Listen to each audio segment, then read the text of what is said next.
സുഹൃത്തുക്കളെ, നിങ്ങളാരും ജീവനുള്ള തുടിക്കുന്ന മുട്ട കണ്ടിട്ടുണ്ടോ? എന്നാൽ ഇന്നത്തെ നമ്മുടെ വീഡിയോ എന്ന് പറയുന്നത് നമ്മുടെ ഇൻക്യുബേറ്ററിൽ ഇരിക്കുന്ന മുട്ടകളെക്കുറിച്ചും മുട്ടകളുടെ വിശേഷങ്ങളും അടയിരിക്കുന്ന കോഴിയുടെ വിശേഷങ്ങളുമാണ്.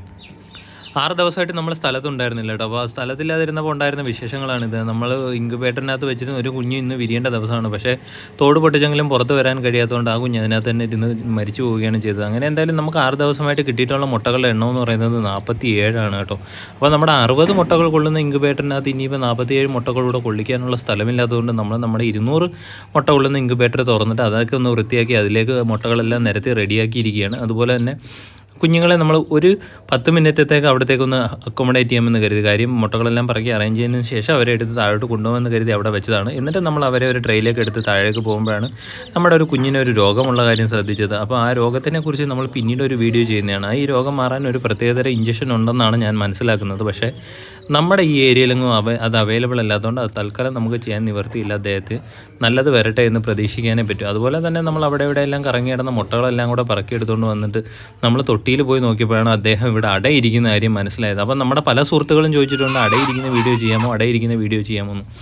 അപ്പോൾ 2-3 വട്ടം നമ്മൾ പോയി വന്ന് നോക്കിയപ്പോഴെല്ലാം ഇദ്ദേഹം അടയിരിക്കുകയാണ്. അപ്പോൾ അടയിരിക്കുന്ന അവൾക്ക് ഈ ഒരു ഇരിപ്പ് ഇരുന്ന് കഴിഞ്ഞാൽ ഉറപ്പായിട്ടും കുഞ്ഞുങ്ങൾ വിരിയത്തില്ല. തൊട്ടി ആയതുകൊണ്ട് തന്നെ ചൂട് നിൽക്കാത്ത ഒരു സാഹചര്യമുണ്ട്. നമ്മളെന്നാൽ അവളെ മാറ്റിയിരുത്താനുള്ള സൗകര്യവും തൽക്കാലമായിട്ടില്ല. എന്നാൽ പിന്നെ ഇൻക്യുബേറ്ററിൽ അടുത്ത ദിവസം വിരിഞ്ഞ് നമ്മുടെ 5 കുഞ്ഞുങ്ങളെ നമ്മളെടുത്ത് അവൾക്ക് അട ഇരിക്കുന്നവളുടെ ചിറകിനടിയിലേക്ക് വെച്ച് കൊടുക്കാമെന്ന് കരുതി. അവൾ സ്വാഭാവികമായിട്ടും അടയിരിക്കുന്നത് കൊണ്ട് കുഞ്ഞുങ്ങളെ സ്വീകരിക്കുമെന്നുള്ളൊരു പ്രതീക്ഷയിലാണ് നമ്മൾ എന്തായാലും കൊണ്ടുവച്ച് പരീക്ഷിച്ച് നോക്കാമെന്ന് കരുതി കൊണ്ടുപോകുന്നത് കേട്ടോ. അങ്ങനെ എന്തായാലും 5 കുഞ്ഞുങ്ങളെ നമ്മൾ പെട്ടിയിലെടുത്ത് നേരെ അവളുടെ അടുത്തേക്ക് പോവുകയാണ്. അവൾ പോലും അറിയാതെ അവളുടെ ചിറകിലേക്ക് ഇറക്കി വെച്ചതിന് ശേഷം അവൾ വെച്ചിരിക്കുന്ന മുട്ട എടുത്ത് നമ്മൾ ഇൻക്യുബേറ്റർ വെക്കാനാണ് പ്ലാൻ.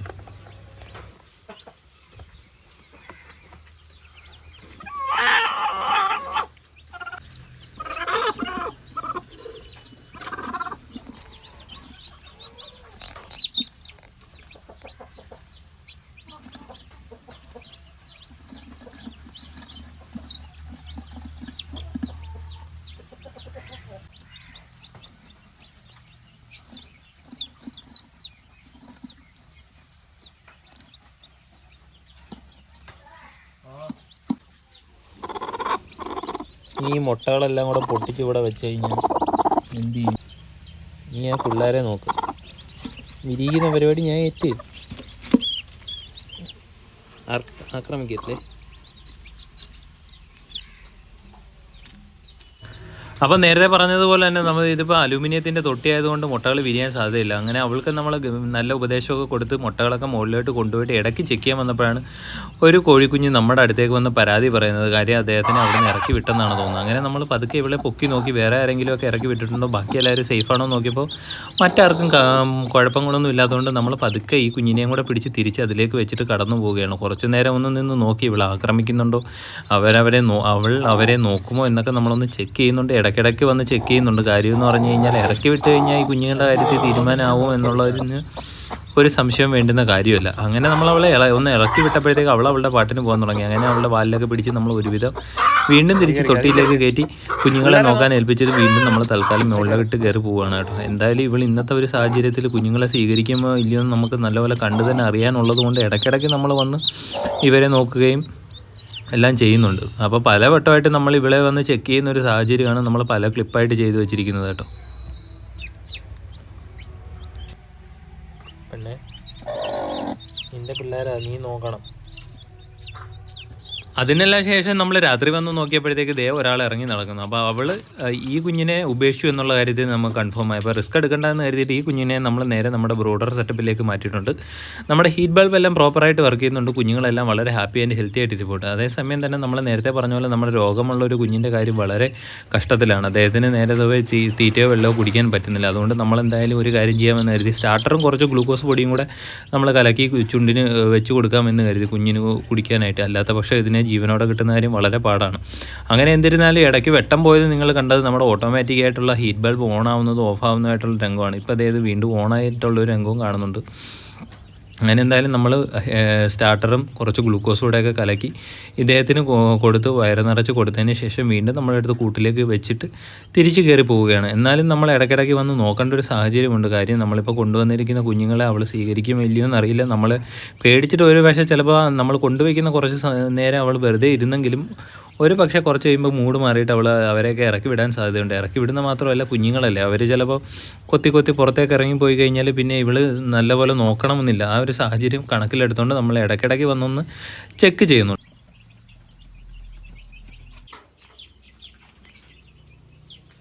അപ്പോൾ ഇന്നത്തെ ദിവസം ഏകദേശം 10:30 ആയപ്പോൾ നമ്മൾ ഇന്നത്തെ അവസാനത്തെ ഒരു ചെക്കിങ്ങിനൂടെ വേണ്ടി താഴോട്ട് വന്നപ്പോഴത്തേക്ക് നമ്മുടെ ഓട്ടോമാറ്റിക് ഹീറ്റ് ബൾബ് ഓണാവുന്ന ഒരു രംഗം നിങ്ങൾക്ക് കൂടെ ലൈവായിട്ട് കാണാനുള്ള ഒരു സാഹചര്യമുണ്ടായി. ആ കണ്ടത് ഓട്ടോമാറ്റിക്കായിട്ടാണ് കേട്ടോ വർക്ക് ചെയ്തത്. ഞാൻ സ്വിച്ച് ഇട്ടത് കൊടുത്തതൊന്നുമല്ല. കാര്യം എൻ്റെ കയ്യിൽ ക്യാമറയാണ്, സ്വിച്ച് ഇട്ട് കൊടുക്കാനുള്ള സാഹചര്യമില്ല. അങ്ങനെ എന്തായാലും നമ്മൾ അവളെ വീണ്ടും ഒന്ന് നോക്കിയപ്പോഴത്തേക്ക് കുഞ്ഞുങ്ങളൊന്നും പുറത്തൊന്നും കാണുന്നില്ല, ദൂരെ നിന്നുള്ള ഒറ്റപ്പെട്ട വിളികളും കേൾക്കുന്നില്ല. എന്നാൽ പിന്നെ കുറച്ചൊന്ന് ശ്രദ്ധിച്ച് കളയാമെന്നും പറഞ്ഞ് അവളെ പതുക്കെ ഒന്ന് പൊക്കി നോക്കിയപ്പോഴത്തേക്ക് നമ്മൾ വെച്ചിരിക്കുന്ന കുഞ്ഞുങ്ങളിൽ 4 പേരും അവിടെ സേഫായിട്ടിരിപ്പുണ്ട്. നമ്മൾ ചെന്നതുകൊണ്ടാണെന്ന് തോന്നുന്നു അവളൊന്ന് പെട്ടെന്ന് തന്നെ എണീച്ച് കുഞ്ഞുങ്ങളെ ഒന്ന് കൊത്തുന്നത് പോലെയൊക്കെ കാണിച്ചു കേട്ടോ. അങ്ങനെ എന്തായാലും പ്രശ്നങ്ങളൊന്നും ഇല്ലാത്തതുകൊണ്ട് നമ്മൾ തൽക്കാലം അതെല്ലാം ഒഴിവാക്കിയിട്ട് മുകളിലേക്ക് കയറി പോകാമെന്ന് കരുതി. അങ്ങനെ മുകളിലോട്ട് കയറി പോയിട്ടുള്ള നമ്മളൊരു പരിപാടി എന്ന് പറയുന്നത്, നമ്മുടെ ഇൻക്യുബേറ്ററിനകത്ത് ഒരു വലിയ വിശേഷം സംഭവിച്ചു എന്ന് നേരത്തെ പറഞ്ഞതുപോലെ നമ്മുടെ എല്ലാ പരിപാടികളും നമ്മൾ ചെയ്ത് ഓരോരോ ഘട്ടത്തിലെത്തുമ്പോൾ ഓരോ പുതിയ തരം തിരിച്ചടികളാണ് കിട്ടിക്കൊണ്ടിരിക്കുന്നത്. കഴിഞ്ഞ വട്ടം നമ്മൾ ഇൻക്യുബേറ്റർ തൽക്കാലം റിപ്പയർ ചെയ്ത് റെഡിയാക്കിയെങ്കിൽ ഇപ്പോൾ നമ്മൾ ഇൻക്യുബേറ്ററിലേക്ക് വീണ്ടും വെച്ചപ്പോഴത്തേക്ക് ഒരു കുഴപ്പമില്ലാതെ വർക്ക് ചെയ്തുകൊണ്ടിരുന്ന നമ്മുടെ 200-ൻ്റെ ഇൻക്യുബേറ്ററിനകത്ത് ഹീറ്റ് വർക്ക് ആവുന്നില്ല. അതായത് ഹീറ്റിംഗ് കോയിൽ വർക്ക് ആവുന്നില്ല. ടെമ്പറേച്ചർ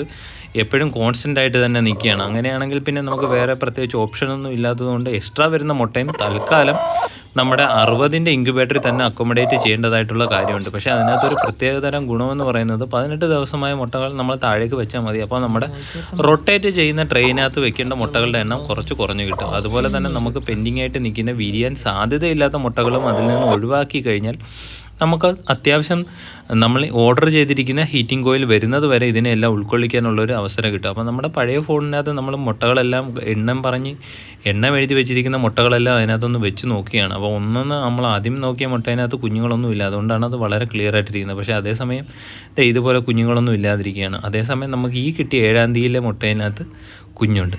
ആ കുഞ്ഞിൻ്റെ തുടുപ്പാണ് നിങ്ങൾ കണ്ടുകൊണ്ടിരിക്കുന്നത്.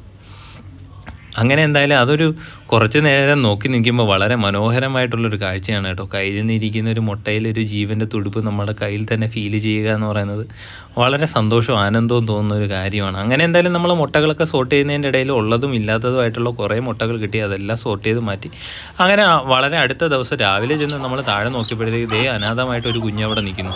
അതും കണ്ടിട്ട് അവളെ ദേഷിച്ച് ഞാൻ അവളെ നോക്കിയിട്ട് തിരിഞ്ഞ് ബാക്കിലേക്ക് നോക്കിയപ്പോഴാണ് നമ്മുടെ ഒരു കുഞ്ഞ് തലേന്നുണ്ടായ മഴയത്ത് നനഞ്ഞ് വളരെ അവശനായിട്ട് അവിടെ കിടക്കുവാണ്. അങ്ങനെ അതിനെ നമ്മളെടുത്ത് വീണ്ടും അതിലേക്ക് വെച്ചെങ്കിലും അതിൻ്റെ ജീവിതത്തിൻ്റെ കാര്യത്തിൽ വളരെ ബുദ്ധിമുട്ടാണ്.